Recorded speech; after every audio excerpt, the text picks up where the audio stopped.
wabarakatuh. Perkenalkan, nama saya Adriana Raseta, NIM 2301013. Sini saya akan sedikit menjelaskan tentang hydraulic drilling fluid.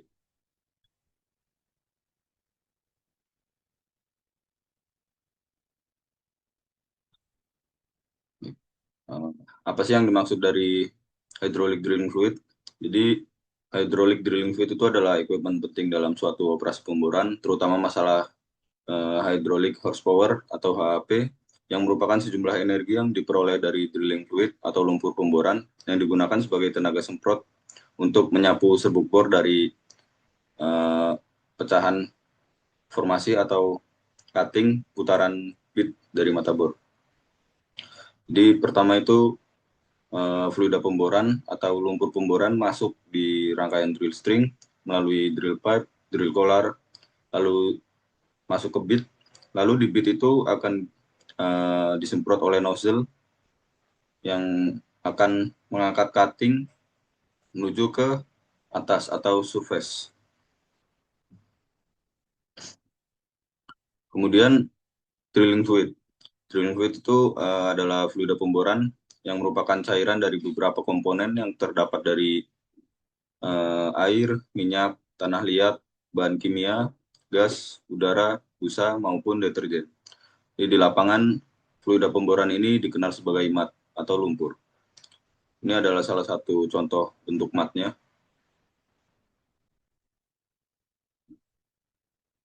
Kemudian ada pun tujuan dari hydraulic horsepower. Yang pertama itu pembersihan dasar lubang bor, seperti mengangkat serbuk bor atau cutting ke permukaan, mencegah penumpukan cutting yang bisa membuat pipa bor tersangkut atau stuck pipe, kemudian menjaga kestabilan lubang bor, lalu menjaga rate of penetration atau ROP, atau laju penembusan. Kemudian sistem transportasi cutting. Sistem transportasi cutting pada pemboran adalah mekanisme untuk mengangkat serpian batuan atau serpian formasi, atau bisa juga yang disebut sebagai cutting dari dasar lubang bor ke permukaan selama proses pengeboran. Jadi cutting yang dihasilkan dari pecahan formasi dari putaran bit ini akan terbawa ke atas menuju surface menggunakan fluida pemboran atau matnya. Jadi mat yang disemprotkan oleh nozzle ini akan bergerak ke atas sambil membawa pecahan serbuk bor tadi atau cutting.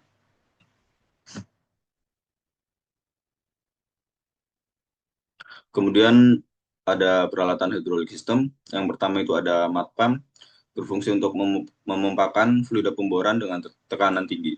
Ada dua macam mat pump, yaitu duplex dan triplex. Sesuai dengan fungsinya, pompa lumpur merupakan jantung dari suatu kegiatan pemboran untuk mensirkulasikan lumpur pemboran dari tangki di permukaan sampai di dasar sumur dan kembali lagi ke tangki lumpur.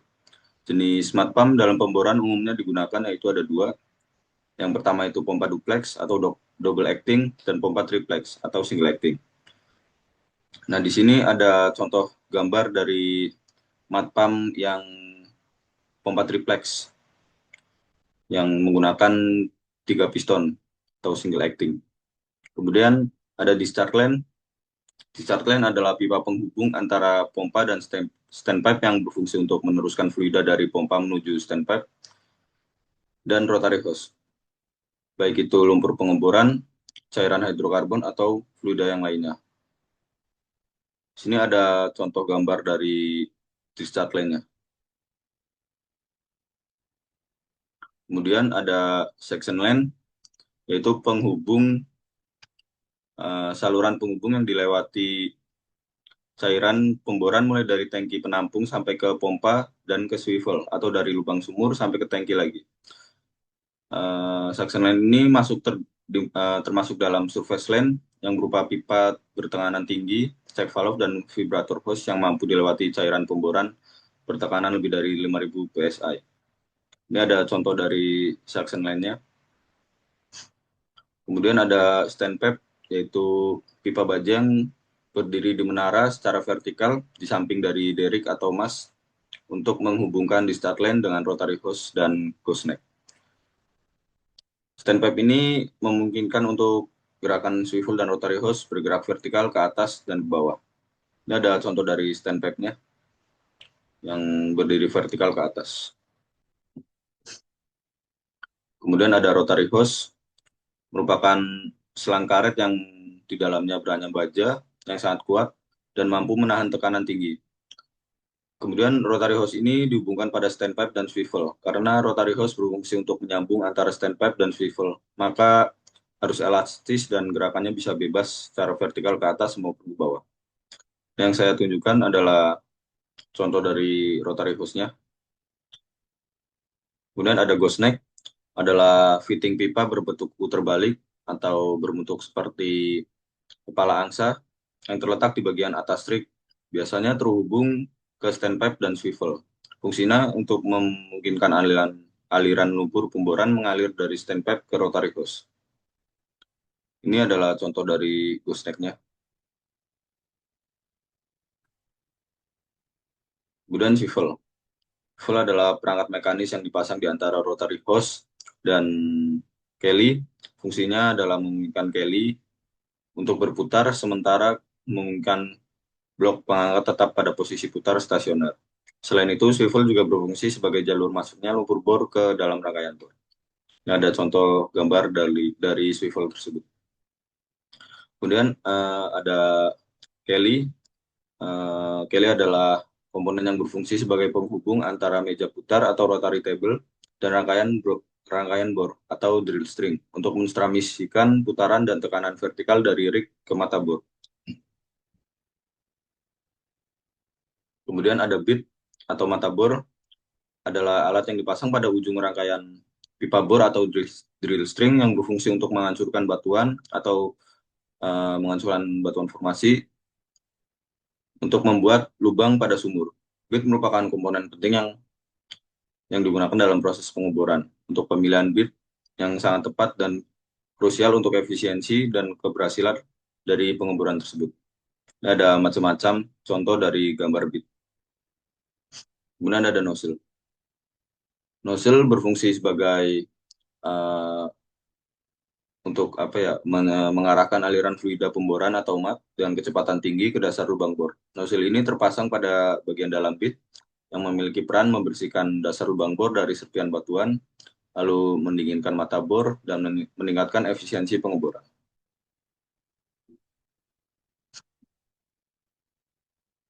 Kemudian ada pump input.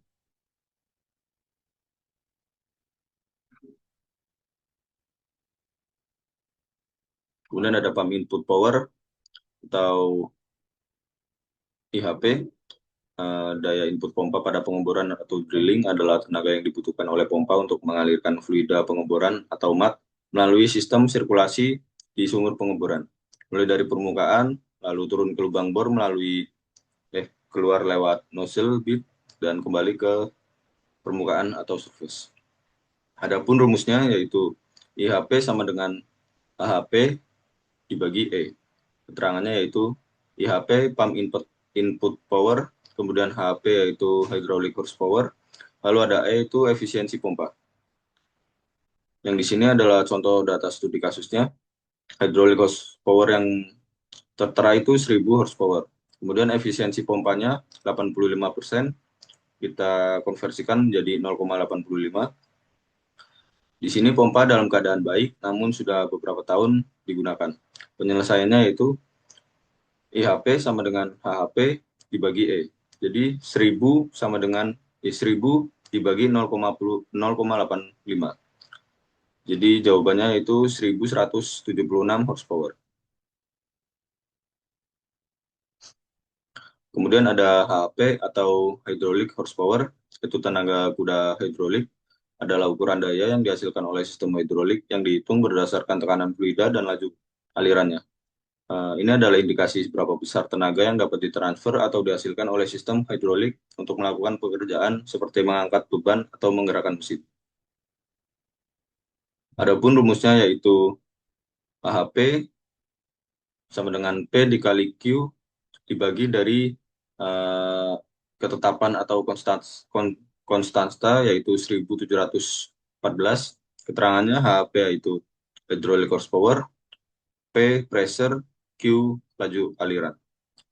Contoh data studi kasusnya yaitu tentukan gaya horsepower berikut ini. Tekanan sirkulasinya itu 4000 psi. Kemudian kecepatan sirkulasinya 650 GPM. Penyelesaiannya HP sama dengan 4000 dikali 650, kemudian dibagi dari 1714, yang dimana hasilnya 1516,9. Kemudian ini ada contoh gambar dari proses uh, penyambungan drill pipe. Lalu ada pressure loss in the system, yaitu kehilangan tekanan atau penurunan tekanan fluida yang terjadi saat fluida tersebut mengalir melalui sistem perpipaan, peralatan, dan komponen lainnya. Kehilangan tekanan ini disebabkan oleh berbagai faktor seperti gesekan antara fluida dengan dinding pipa, perubahan arah aliran, perubahan luas penampang, dan penggunaan peralatan seperti katup, valve, dan sambungan. Beberapa faktornya yaitu tadi satu friction atau gesekan, lalu kebocoran pipa atau valve, kemudian perubahan aliran, dan perbedaan luas penampang. Sini ada contoh gambar dari pressure loss in the system. Jadi pressure yang hilang itu bisa jadi dari luas penampang di antara casing ini dengan drill pipe yang berbeda atau luasan ulusnya yang berbeda. Kemudian dari sambungan sambungan valve pada pipa yang mengalami kebocoran.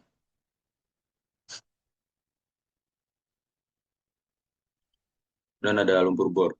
Lumpur bor atau fluida pemboran yang mempunyai berat jenis tinggi mempertinggi kehilangan tekanan pada sistem untuk membutuhkan tenaga lebih banyak untuk pemompaan sejumlah volume dibandingkan dengan lumpur yang berat jenisnya ringan. Adapun rumusnya yaitu corrected mat weight per pressure loss sama dengan actual mat dibagi dari mat weight from table. Sifat lumpur bor densitas atau weight diukur dalam ppg atau pounds per galon, umumnya 8,5 sampai 12 pounds per galon untuk stabilitas lubang. Kemudian ada viskositas plastik, adalah resistensi terhadap aliran, normalnya yaitu 5 sampai 25 centipoise. Ini mempengaruhi kemampuan angkut serbuk dan kehilangan tekanan. Kemudian ada gel strength and yield point, adalah kemampuan lumpur menahan cutting dalam suspensi saat sirkulasi berhenti. Jadi pada saat penyambungan pipa bor itu sirkulasi diberhentikan sementara. Gunanya gel strength dan yield point itu menahan serbuk cutting untuk berada tetap pada tempatnya, jadi tidak turun kembali ke dasar sumur. Kemudian ada filtrate loss, ini mengontrol seberapa banyak cairan masuk ke formasi. Kemudian ada bit hydraulic horsepower, itu total energi yang digunakan pada bit untuk pembersihan lubang. Efektif hydraulic program adalah 50 sampai 75%. 50 dikurangi 75% atau 67% dari total HAP. Pompa lumpur sebaiknya tersedia dan digunakan untuk pahat. Rumusnya BHHP sama dengan PB dikali Q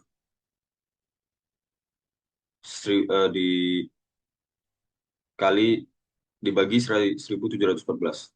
Not PB adalah pressure yang tersedia pada pompa dikurangin percent loss. Keterangannya PB yaitu pressure at the bit, Q laju aliran lumpur. Ini ada contoh gambarnya.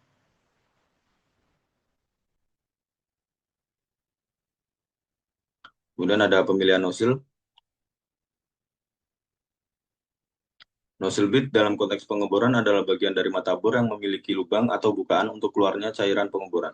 Nozzle ini berperan penting dalam proses pengeboran dengan mengatur arah karakteristik aliran fluida serta meningkatkan kecepatan aliran fluida yang keluar. Berikut beberapa peran penting nozzle bit dalam pengeboran. Itu ada pembersihan dasar lubang nozzle bit, nozzle bit menyemburkan lumpur pemboran dengan tekanan tinggi yang membantu membersihkan potongan batuan yang dihasilkan oleh mata bor dari dasar lubang. Kemudian peran pentingnya pendinginan mata bor. Aliran lumpur yang keluar dari nozzle juga berfungsi untuk mendinginkan mata bor dan meningkatkan laju pengeboran atau rate of penetration. Dan membersihkan dasar lubang, mendinginkan mata bor. Nozzle bit membantu meningkatkan laju pengeboran atau rate of penetration. Kemudian ada mencegah bit belling. Bit belling adalah kondisi ketika potongan batuan menempel pada mata bor yang menghambat kemampuannya untuk memotong batuan. Kemudian meningkatkan efisiensi hidrolika. Nozzle bit membantu meningkatkan efisiensi hidrolika sistem pemboran. Dengan mengarahkan aliran lumpur secara efektif, nozzle bit memastikan bahwa energi yang dihasilkan oleh pompa lumpur digunakan secara optimal untuk membersihkan dasar lubang dan meninggikan mata bor. Faktor yang mempengaruhi perencanaan nozzle velocity antara lain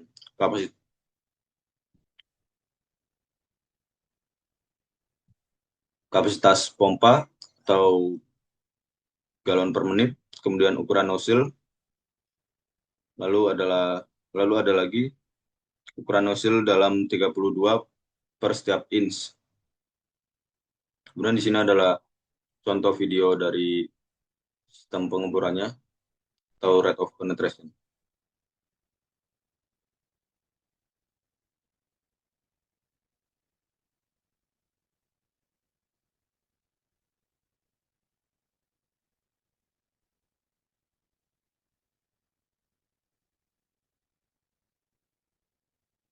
Ini adalah contoh dari bitnya atau gerakan bit dan nozzle-nya.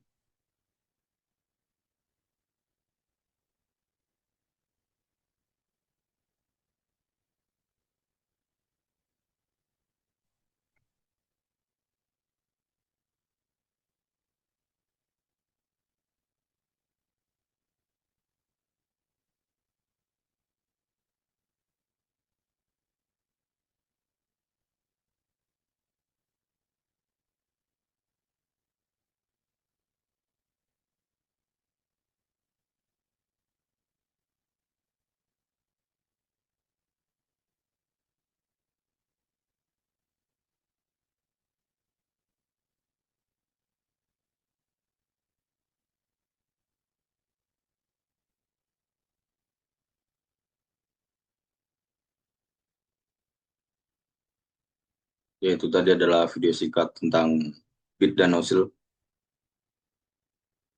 Kemudian ada jenis-jenis nozzle, yaitu ada nozzle konvergen. Nozzle ini memiliki bentuk yang menyempit di bagian keluarannya, yang berfungsi untuk meningkatkan kecepatan fluida saat keluar. Jadi tekanan atau pressure yang keluar lebih tinggi. Lalu ada nozzle divergen. Nozzle ini memiliki bentuk yang lebar di bagian keluarannya, yang berfungsi untuk mengurangi kecepatan fluida dan meningkatkan tekanan. Lalu nozzle konvergen divergen. Nozzle ini menggabungkan kedua fungsi nozzle konvergen dan divergen. Biasanya digunakan untuk aplikasi yang membutuhkan kecepatan dan tekanan fluida yang bervariasi. Untuk yang melebar di bagian keluarannya, yang berfungsi untuk mengurangi kecepatan fluida dan meningkatkan tekanan. Lalu ada nozzle single fluid dan two fluid. Single fluid menggunakan satu jenis fluida untuk menghasilkan pola semprotan tertentu. Lalu two fluid menggunakan dua jenis fluida yang berbeda untuk menghasilkan pola semprotan yang lebih kompleks dan terkontrol. Ini adalah contoh gambar-gambar dari nozzle-nya.